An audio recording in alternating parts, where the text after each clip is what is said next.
The morning sun of Nexus Prime cast long shadows through the tall windows of the Galactic Academy's Advanced Xenobiology Lecture Hall. Professor Keth adjusted his scaled hands over his teaching tablet and looked out at his students. The classroom was filled with the usual mix of young beings from across the civilized galaxy. Soft-featured Florians sat in the front rows, their plant-like skin glowing gently in the morning light. Behind them, the insectoid Chittick students whispered to each other in their clicking language, their compound eyes reflecting the holographic displays. A few feline delegates occupied the back seats, their ears twitching at every small sound. Professor Keth cleared his throat, a sound that came out as a low rumble from his reptilian vocal cords. Today we continue our study of the galaxy's most dangerous predator species, he announced. The students settled into their seats, some pulling out note-taking devices, while others simply focused their attention forward. As we discussed last week, the galaxy contains many worlds that harbor extremely dangerous life forms. Professor Keth continued, activating a holographic display above his desk. The image showed a massive creature with razor-sharp claws and glowing red eyes. The Void Stalker, found on the Class 8 world of Terminus, represents one of the most feared predators in known space. A young Florian named Petal raised her delicate hand. "Professor, how do these creatures hunt?" "Excellent question," Professor Keth replied, manipulating the hologram to show the creature in motion. Voidstalkers use acid-based attacks to weaken their prey before moving in for the kill. They are solitary hunters, preferring to stalk their victims for days before striking. The students watched in fascination and horror as the hologram demonstrated the creature's hunting behavior. Several Chittick students clicked nervously, while the Florians seemed to shrink into their seats. Of course, Professor Keth added quickly, these creatures are safely contained on their respective worlds. The Galactic Council has strict protocols preventing any contact between civilized species and such dangerous life forms. He changed the display to show another creature, this one covered in metallic scales and sporting multiple rows of teeth. The Crimson Raptor of Blood Moon exhibits pack hunting behavior.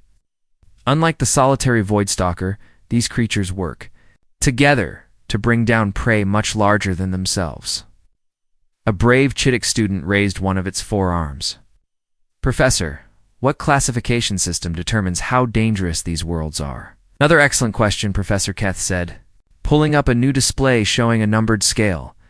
"The Galactic Survey Corps classifies worlds from Class 1 to Class 12.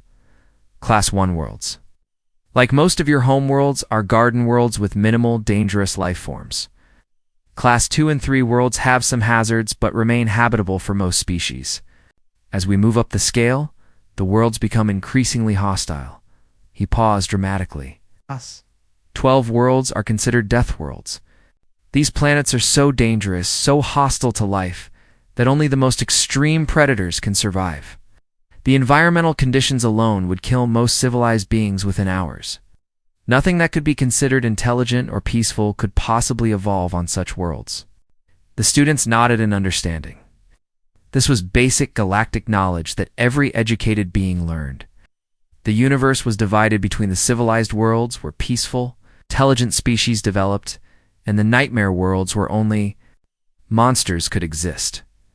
Professor Keth continued his lecture, describing the various survival strategies that theoretical explorers might use if they ever encountered such creatures, emphasized that this was purely academic, as no civilized being would ever actually face these horrors in person. The key to understanding these predators, he explained, is recognizing that they operate on pure instinct. They lack the higher reasoning that allows civilized species to cooperate and build peaceful societies.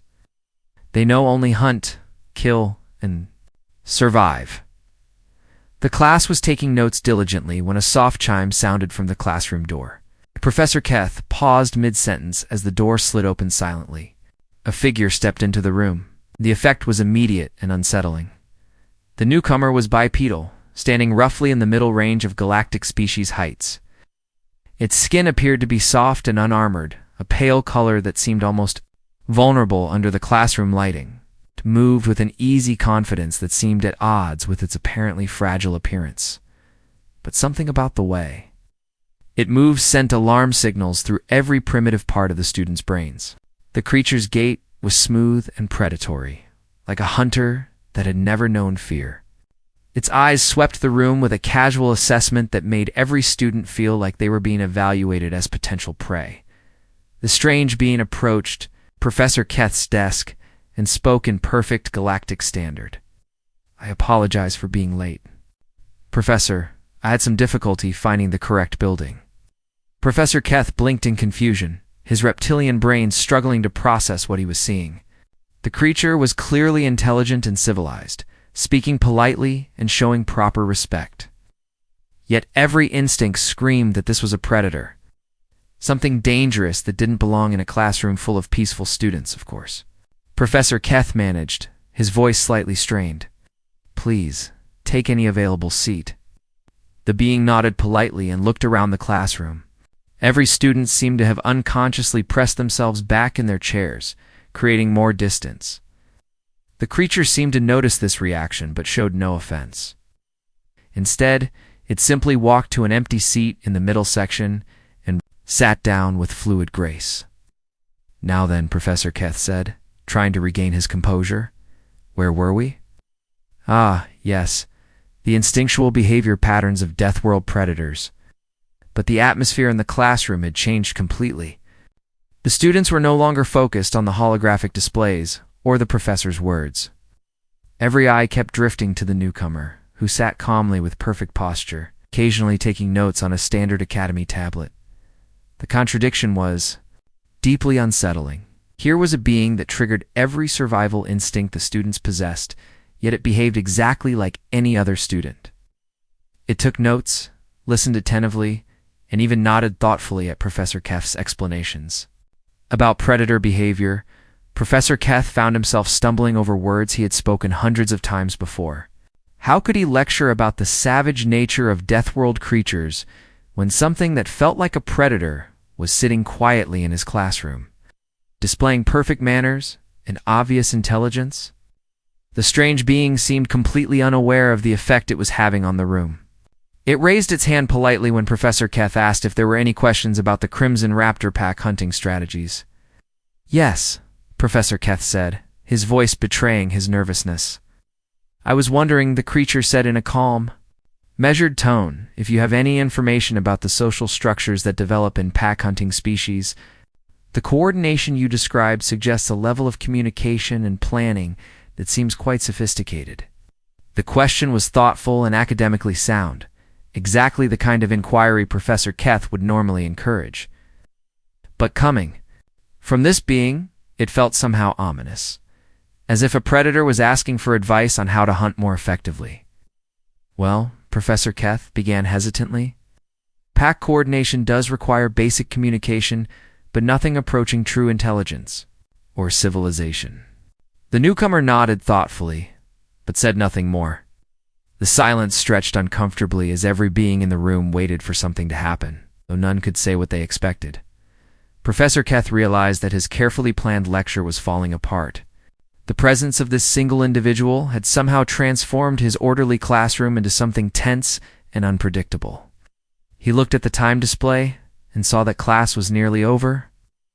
"I think that's enough for today," he announced earlier than usual.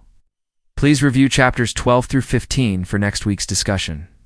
As students began gathering their materials, the mysterious newcomer stood and approached the professor's desk once more. Up close, Professor Keth could see that despite its soft appearance, the being moved with the controlled precision of something that had never doubted its ability to handle any situation. "Thank you for an interesting lecture, Professor," it said. Politely, "I look forward to learning more about galactic predator species." With that, the creature left the classroom as quietly as it had entered, leaving behind a room full of confused and unsettled students and one very disturbed professor, who was beginning to suspect that everything he thought he knew about the galaxy might be wrong. The next class session arrived 3 days later, and Professor Keth found himself oddly nervous as he prepared his materials. He had spent the previous nights researching academy admission records, trying to identify the mysterious student who had disrupted his carefully ordered classroom. The search had yielded nothing useful. which only added to his growing unease. Students filed into the lecture hall with unusual quiet. Word had spread throughout the academy about the strange newcomer, and everyone seemed to be waiting for something to happen. The Florian students clustered together more tightly than usual, while the Chittick whispered in nervous clicks. Even the normally confident feline delegates seemed subdued. The door chimed softly, and the mysterious being entered once again. This time, Professor Keth was ready to observe more carefully. The creature moved with that same fluid confidence. But now the professor noticed details he had missed before. Its eyes were constantly moving, taking in every detail of the room and its occupants. Not in a nervous way, but with the calm assessment of something that habitually evaluated its environment for threats and opportunities. "Good morning, Professor," the being said politely as it took the same seat as before. "I hope you don't mind, but I brought some supplementary reading material related to our last discussion." Professor Keth nodded stiffly and began his prepared lecture on territorial behavior and apex predators. But as he spoke about the hunting patterns of the massive Titan beetles, he noticed the newcomer taking extensive notes. More concerning, the creature occasionally nodded in what appeared to be approval, as if the hunting strategies made perfect sense. About halfway through the lecture, while discussing the Voidstalker's method of tracking prey across vast distances, the mysterious student raised its hand. "Yes," Professor Keth said, trying to keep his voice steady. "I was wondering about the efficiency of that tracking method," the being said thoughtfully. "Following scent trails over such long distances seems wasteful. Have you considered that? The Voidstalker might be using persistence hunting instead, following the prey until it becomes exhausted, rather than relying solely on scent." The suggestion was delivered in the same polite academic tone as any student question, but it sent chills through the classroom. The creature was not just understanding predator behavior, it was critiquing it and suggesting improvements. "That's an interesting theory," Professor Keth managed. "But persistence hunting requires a level of planning and patience that these creatures simply don't possess." Perhaps the newcomer replied mildly. "Though from my experience, persistence hunting can be quite effective, even without complex planning. Sometimes the simplest approaches work best." From its experience, the words hung in the air like a threat. Professor Keth felt his scales bristle involuntarily. What kind of experience with hunting could a civilized being possibly have? A brave Florian student named Petal raised her trembling hand. "Excuse me," she said in a voice barely above a whisper, "but could you tell us what world you come from? Your perspective on these topics seems quite unique." "What?" The mysterious being turned to look at her, and Petal visibly shrank back in her seat. But its expression was gentle, almost apologetic for causing her fear. "Of course," it said calmly. "I'm from a world called Earth. It's in the Sol system, about 200 light-years from here." Professor Keth quickly pulled up his galactic database on his teaching tablet, searching for Earth in the Sol system. What he found made his blood run cold. The entry was brief but terrifying. Sol 3, designation Earth, Class 12 Deathworld. Extreme environmental hazards. No known intelligent life. Avoid all contact. "That's impossible," Professor Keth said, his voice cracking slightly. "Earth is classified as a Class 12 death world. Nothing intelligent could evolve on such a planet." Being that had identified itself as being from Earth tilted its head slightly, looking genuinely puzzled. "I'm not sure why you would think that. Earth has produced quite a lot of intelligent life. Humans have been building civilizations for thousands of years." "Humans?" Chittick's student clicked nervously. "That's what we call our species," the human explained patiently. "I suppose from your perspective we might seem a bit unusual." Professor Keth stared at his tablet screen, reading and rereading the classification data. According to every official source, Class 12 worlds produced only mindless killing machines driven by pure survival instinct. They were environmental hellscapes where life existed in constant, brutal competition. The idea that such a world could produce a being capable of sitting in a university classroom and discussing academic theory was impossible. "Could you tell us more about your world?" Petal asked, her natural curiosity overcoming her fear. The Humans smiled, and several students flinched at the sight. Even a friendly expression from this being seemed somehow predatory, revealing white teeth that looked suspiciously sharp. "Earth is quite beautiful, actually," the human said. "Oh, I suppose it might seem dangerous to those not adapted to it. We have varied climates, from frozen areas where the temperature drops far below freezing, to hot regions where the air itself can kill. Most of the planet is covered with water that contains creatures capable of swallowing a being whole." The students listened in horrified fascination as the human continued. "The land has many large predators as well. Where I grew up, we had to be careful of big cats that could easily kill a human, and bears that could tear apart a transport vehicle. The smaller creatures could be dangerous too. Some insects and spiders have venom that can kill in minutes. How do you possibly survive on such a world?" the feline delegate asked, its ears flat against its head. "We adapt," the human said simply. "Humans are quite good at adapting to dangerous situations, build shelters that can withstand the weather.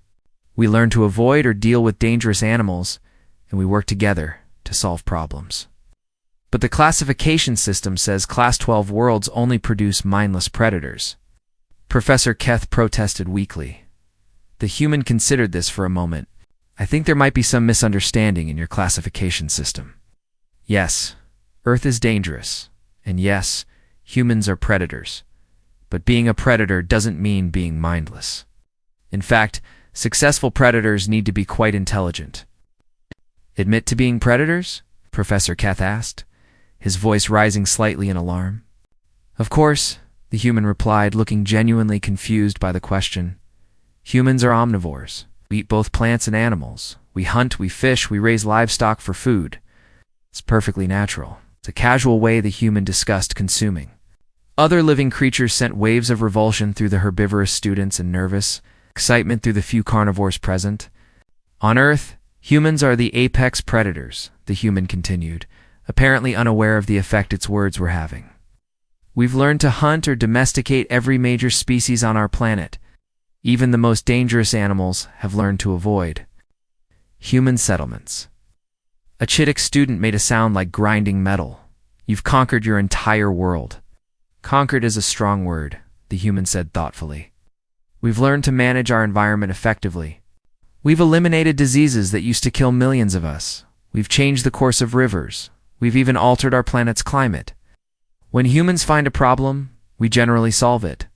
Professor Keth realized he was witnessing something unprecedented in galactic history. It's being claimed to represent a species that had not just survived on a Class 12 death world, but had actually tamed it. If true, it challenged everything the galactic community believed about evolution, intelligence, and civilization. "I think," the human said gently, noticing the stunned silence that had fallen over the classroom, "there might be some fundamental misunderstandings about what it means to be from a dangerous world. Perhaps we could discuss this further. Be happy to answer any questions you might have about human civilization." Professor Keth looked around at his students, seeing fear, confusion, and growing curiosity in their faces. His orderly academic worldview was crumbling. But he realized that this might be the most important educational opportunity any of them would ever encounter. "Yes," he said slowly, "I think we need to have a much longer conversation about this." Professor Keth had barely finished dismissing his shaken students when the classroom door burst open. Commander Talon strode in, flanked by 4 Academy security officers. The massive Saurian military veteran had seen combat across 3-star systems and faced down space pirates, hostile aliens, and even a rogue AI uprising. His scarred hide and missing left eye spoke of battles won through courage and tactical brilliance. He had come prepared to face a dangerous Deathworld monster that had somehow infiltrated their peaceful institution. Instead, he found the human, sitting calmly at a desk, helping a nervous Florian student understand the difference between ambush predators and pursuit hunters. "You need to remember that different hunting styles evolved for different environments," the human was saying patiently. "To peddle, ambush predators work best in areas with lots of cover, while pursuit hunters need open spaces where they can use their speed and endurance." Commander Talon stopped short, his weapon hand twitching toward his sidearm. The scene before him made no sense. Intelligence reports indicated a Class 12 Deathworld creature was loose in the academy. But this looked like a standard tutoring session, Commander Talon growled, pointing a clawed finger at the human. Step away from the student. Immediately, the human looked up with mild curiosity, showing no fear at the sight of an armed security team. Is there a problem, Commander? I was just helping with some study questions. You're the problem, Commander, Talon replied, motioning for his officers to spread out around the room. We've received reports of a dangerous predator species infiltrating the academy. Security protocols are now in effect. Peta looked confused, glancing between the human and the security team. Commander, he was just helping me with my homework. He's been very kind and patient. Step away from it. Student Commander Talon ordered. That creature is from a Class 12 Deathworld. It's extremely dangerous. The human sighed softly and stood up slowly, keeping its hands visible. Commander, I understand your concern, but I assure you, I'm not dangerous to anyone here. I'm enrolled as a student, just like everyone else. Deathworld predators don't enroll in universities, Commander Talon snapped. They kill and consume other life forms. That's what you were designed to do. Actually, the human said mildly. I was designed to learn xenobiology and interstellar law. That's why I'm here. Though I suppose my species did evolve certain traits that help us survive challenging environments. Commander Talon studied the human carefully. Every instinct told him this was a dangerous predator, yet its behavior was completely unlike anything in his experience with hostile creatures. It spoke calmly, moved without aggression, and seemed genuinely concerned about not causing alarm. Prove it, Commander Talon demanded. Show us what you really are. The human looked genuinely puzzled. I'm not sure what you mean. I'm exactly what I appear to be, a student from Earth studying at the Galactic Academy. Humans are apex predators from a death world, Commander Talon said, his voice rising. Stop pretending to be civilized and show us your true nature. I'd rather not, the human replied politely. Humans generally prefer peaceful solutions to problems. Violence should always be a last resort. The contradiction was maddening. Commander Talon had never encountered a predator that advocated for peace, or a dangerous creature that seemed genuinely reluctant to demonstrate its capabilities. Before he could respond, alarm klaxons began wailing throughout the academy. Emergency lights bathed the corridor outside in pulsing red, and the automated announcement system crackled to life. Attention all academy personnel. Containment breach in. Laboratory Section CA Class 9 specimen has escaped confinement. All students and non-essential staff report to designated safe zones immediately. Security teams respond to Level 7. Commander Talon's blood ran cold. A Class 9 specimen meant one of the research department's live void stalkers had broken free. These creatures were kept for study purposes in the most secure containment systems the Academy possessed. But apparently something had gone wrong. Commander, one of his officers reported through the CUM system. The creature has already killed 2 maintenance workers. It's moving through the lower levels toward the main academic complex. Professor Keth, who had been watching the confrontation, in stunned silence, now looked terrified. Commander, if that thing reaches the student dormitories, ... Commander Talon was already moving, but the human's voice stopped him. Commander, I'd like to help. Absolutely not, Commander Talon replied. Without turning around, this is a military operation. Civilians will remain in safe zones. With respect, Commander, the human said, and something in its tone made the veteran warrior pause. I have experience with dangerous predators. I might be useful. Commander Talon turned to study the human again. The alarms were still wailing. And every second of delay meant the Void Stalker was getting closer to areas filled with defenseless students.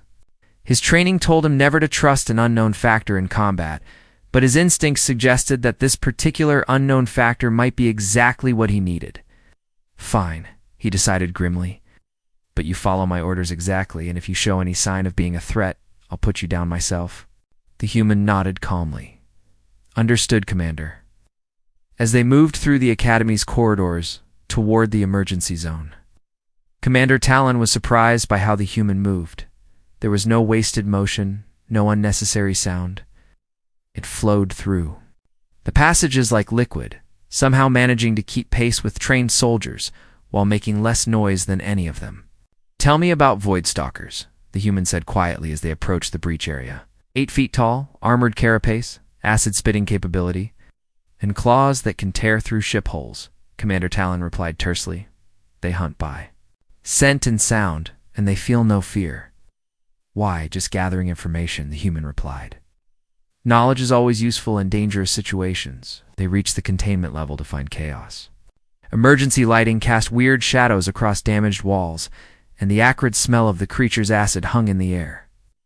2 of Commander Talon's best officers were crouched behind makeshift cover, firing energy weapons at something just out of view around a corner. "Report," Commander Talon barked. "It's holed up in Junction 7, Sergeant Dex replied.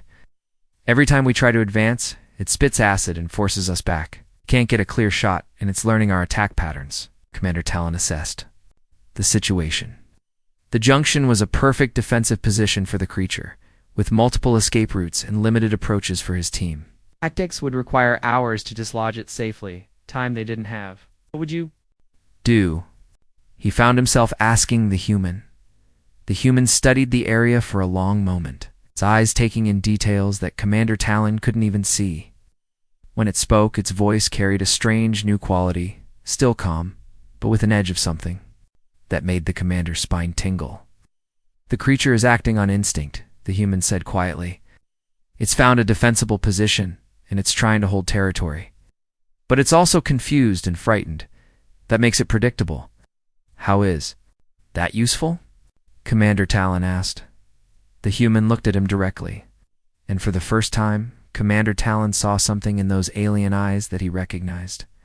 It was the look of a predator that had just figured out how to catch its prey. "Because," the human said softly, "frightened creatures make mistakes. And when they make mistakes, they become vulnerable." Commander Talon realized that he was about to witness something unprecedented. A predator hunting another predator. Not through superior firepower or numbers, but through superior intelligence and understanding. "What do you need?" he asked. Human smiled, and this time Commander Talon didn't find the expression frightening. Instead, he found it oddly reassuring, like having the galaxy's most dangerous ally on his side. "Just trust me, Commander. This won't take long." The human crouched low beside Commander Talon, studying the junction where the Void Stalker had made it stand. The creature's heavy breathing echoed through the damaged corridors, punctuated by the occasional hiss as it tested the air for threats. Acid burns marked the walls where it had driven back the security team's previous attempts to advance. "The creature is approximately 8 feet in height, correct?" the human asked quietly. "Yes," Commander Talon replied, confused by the seemingly irrelevant question. "Why does that matter?" "Everything matters when you're trying to understand behavior," the human said, pulling out a small academy tablet and making quick notes. "It's taken a defensive position, which means it feels threatened. But it's also in an unfamiliar environment. Far from its natural habitat, that creates stress, and stress leads to predictable responses." Commander Talon watched in fascination as the human continued analyzing the situation. It moved closer to the corner, staying low and silent, then paused to listen carefully to the creature's movements. After a few moments, it returned with more information. "The breathing pattern suggests elevated stress levels," the human reported. "It's also favoring its left side slightly, which might indicate an injury from the escape. Most importantly, it's not trying to hunt us. It's trying to hide and defend territory." "How could you possibly know all that?" Sergeant Dex asked from behind their makeshift barrier. "Pattern recognition," the human replied simply. "Fear responses are fairly universal across species. Even apex predators feel fear when they're confused and surrounded by threats they don't understand." Commander Talon realized he was witnessing something extraordinary. The human wasn't approaching this as a military problem requiring firepower and tactics. Instead, it was treating the situation like a puzzle that could be solved through understanding and patience. "What's your plan?" Commander Talon asked. "The creature expects us to attack," the human explained. "Every time your team advances, it responds with defensive aggression. But what if we don't attack? What if we give it what it actually wants?" "Which is what?" A way out, the human said. It doesn't want to fight us any more than we want to fight it. It's trapped and confused. If we can show it a clear escape route to somewhere safer, it will likely take that path rather than continue fighting. Commander Talon stared at the human in disbelief. You want to let a dangerous predator escape into the academy? Not escape, the human corrected patiently. Guide, we can direct its movement toward a better containment area, one where it feels less threatened and we have more control. Before Commander Talon could object, the human was already moving. It approached the junction with impossible quiet, staying low and moving in ways that seemed to defy normal physics. Commander Talon and his team watched in tense silence as the human positioned itself, where the creature could see it but not feel immediately threatened. Then the human did something that shocked everyone present. It began to speak to the void. Stalker, in low calm tones, not in any language Commander Talon recognized, but in sounds that seemed almost like the creature's own vocalizations. Easy there, the human said softly, mixing human words with clicking and hissing sounds that somehow seemed appropriate. Nobody wants to hurt you. You're just scared and lost, aren't you? The void stalker's breathing changed, becoming less aggressive and more uncertain. It made a questioning sound, almost like a confused whine. That's right, the human continued, slowly moving closer. This place is strange and frightening. All these bright lights and metal walls. Nothing like home, is it? Commander Talon found himself holding his breath as the human approached one of the galaxy's most feared predators, like it was a lost pet. The creature's posture was changing, becoming less defensive and more curious. You want to find somewhere dark and quiet, don't you? The human said, now close enough that the creature could easily strike. Somewhere that feels safe. I can help. You find that place. The void stalker made a sound that was almost hopeful. It took a tentative step toward the human, then stopped, clearly conflicted between its instinct to attack and its growing sense that this strange being might actually be trying to help. Come on, the human said gently, slowly backing away from the junction. There's a place 2 levels down that's much better. Dark, quiet, with proper temperature controls. Much more comfortable than this hallway. To Commander Talon's amazement, the creature began following the human. It moved cautiously, ready to flee or fight at any moment, but it was definitely following. The human led it slowly through the corridors, maintaining a steady stream of calm, reassuring sounds. How is this possible? Sergeant Dex whispered, as they followed at a safe distance. I think, Commander Talon said slowly, we're seeing what an apex predator looks like when it uses intelligence instead of violence. The human led the creature to a reinforced holding area that the Academy used for temporary housing of research specimens. The chamber was darker, with environmental controls that could replicate various planetary conditions. As soon as the void stalker entered the space, its whole demeanor changed. The stress postures disappeared, replaced by obvious relief. It's much better, isn't it? The human said, activating the containment field from outside the chamber. Climate controls, proper lighting, even some basic furnishings. You can rest here until arrangements are made to return you to your homeworld. The creature settled down. In the chamber, no longer showing any signs of aggression. It looked almost grateful as it curled up in a corner that reminded it of its natural habitat.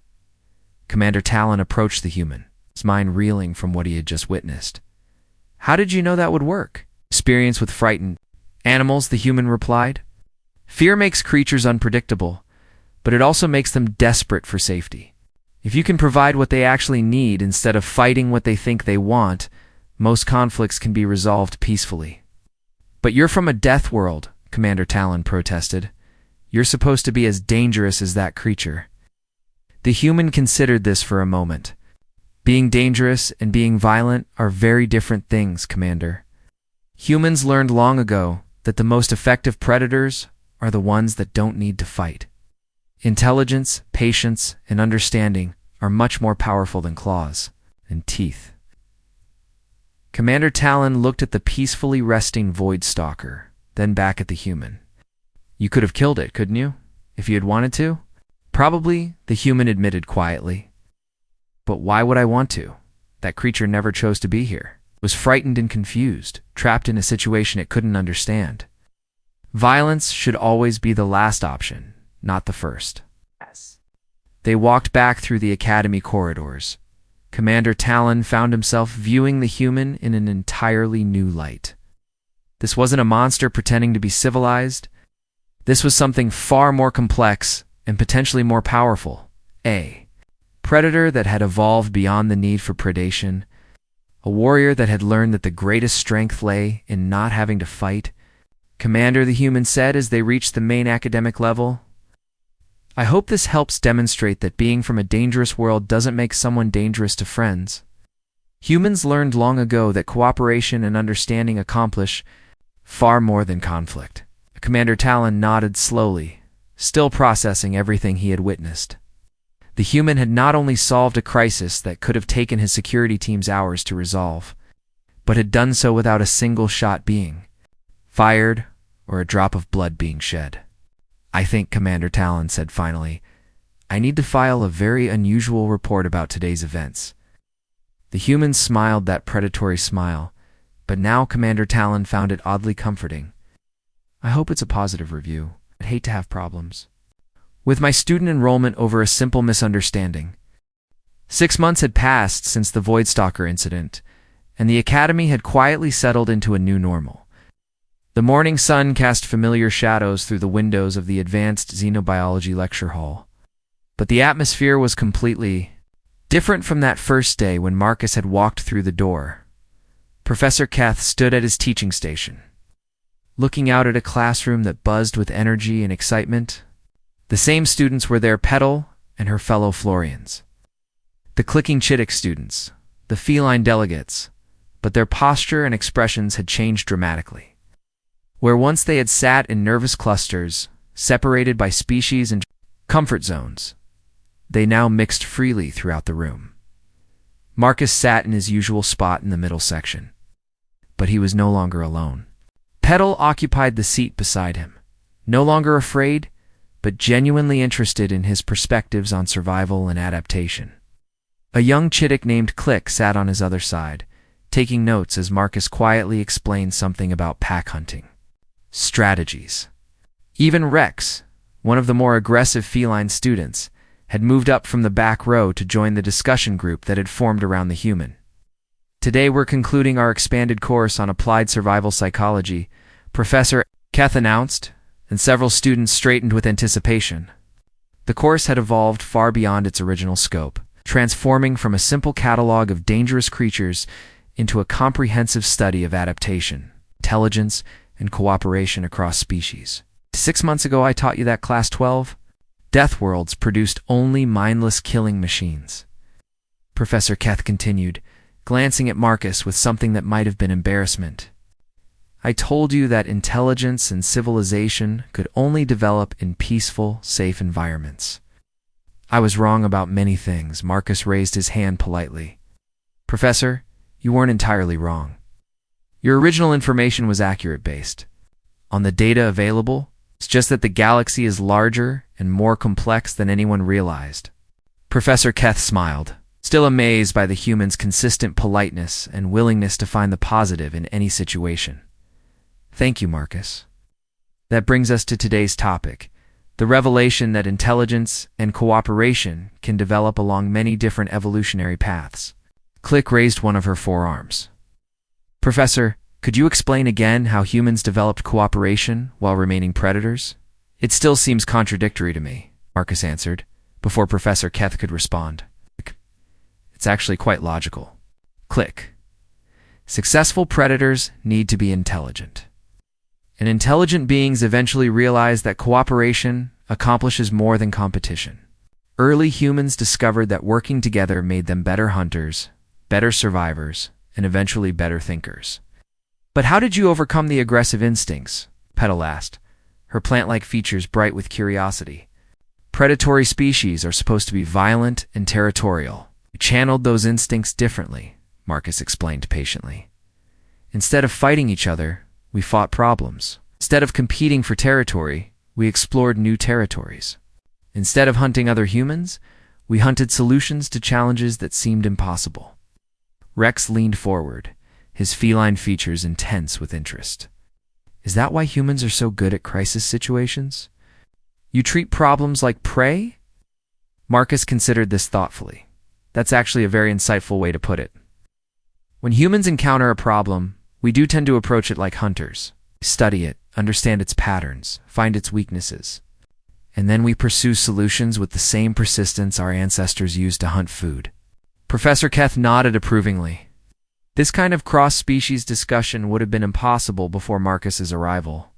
The human had somehow created an environment where students felt safe exploring ideas that once would have terrified them. Speaking of problem-solving, Professor Keth said, I have an announcement. The Academy Board has approved a new student organization proposed by Marcus. Would you like to explain it? Marcus stood up, and the gesture no longer caused students to flinch or draw back. Instead, they leaned forward with interest. I've started something called the Adventure Studies Club, Marcus said. It's for students who want to learn practical survival skills, exploration techniques, and crisis management. We've already had our first field expedition to a Class 2 world, and everyone came back safely with valuable experience. Click's antennae twitched with excitement. I've been practicing the tracking methods you taught us. I can actually follow scent trails now, something I never thought possible for my species. And I've learned to move quietly through different terrain types, Petal added proudly. My people always believed we were too fragile for exploration. But it turns out we just needed to learn proper techniques. Rex nodded enthusiastically. The confidence training has been incredible. Learning to assess real dangers versus imagined ones has changed how I approach everything. Professor Keth watched this exchange with wonder. Marcus had not only integrated into the Academy community, but had actually inspired other students to expand beyond their traditional limitations. The timid Florians were becoming explorers. The cautious Chittick were developing into scouts. And even the normally aggressive felines were learning patience and cooperation. I have another announcement, Professor Keth said. The Academy has decided to establish a new department, the Department of Comparative Survival Studies. Marcus has been asked to serve as a student advisor for the program. Classroom erupted in excited chatter. This was unprecedented, a student being given an official advisory role in curriculum development. There's one more thing, Marcus said, raising his hand for quiet. I've received word that another human will be arriving next semester, Dr. Alina. Vasquez is a Zen archaeologist specializing in precursor civilizations. She'll be joining our community as a graduate student. The announcement was met with excitement rather than fear.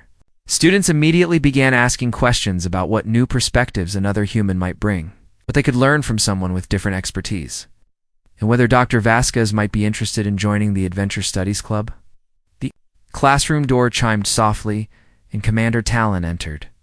The security chief had become a regular visitor to Professor Keth's classes, officially to monitor the human student, but actually because he found the discussions fascinating. Good morning, everyone, Commander Talon said, nodding to Marcus. I wanted to let you know that the Void Stalker we dealt with 6 months ago has been successfully returned to its home world. The relocation went smoothly, thanks to the handling techniques Marcus developed. Commander Petal asked, "What happened when you filed your report about the incident?" Commander Talon's scarred features creased in something that might have been amusement. It caused quite a stir at Galactic Command. They're sending a research team to study human integration methods. Apparently, peaceful resolution of Class 9 Predator incidents is unprecedented. Marcus looked slightly embarrassed. I just did what seemed logical. Creature wasn't evil, just confused and frightened. That approach, Commander Talon said seriously, has revolutionized how we think about dangerous species management. The galactic community is very interested in learning human problem-solving methods. As the class period ended, students gathered their materials with the usual end-of-semester mixture of relief and regret. But instead of rushing out immediately, they lingered to continue discussions, make plans for the Adventure Studies clubs, next expeditions, and exchange contact information for summer research projects. Professor Keth watched Marcus help Click understand a complex diagram while Petal and Rex debated the ethics of predator conservation.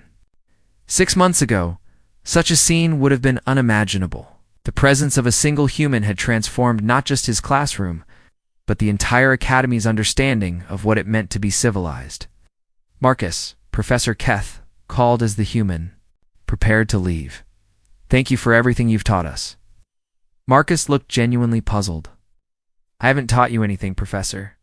I've just been a student, same as everyone else. No, Professor Keth said quietly. You've taught us that strength isn't about being feared. It's about being trusted. You've shown us that the most dangerous predator in the galaxy might also be the best friend we could ask for. Marcus smiled, that predatory smile that had once terrified the entire classroom, but now simply looked warm and friendly. The class was normal until I walked in, wasn't it? I hope I made it better.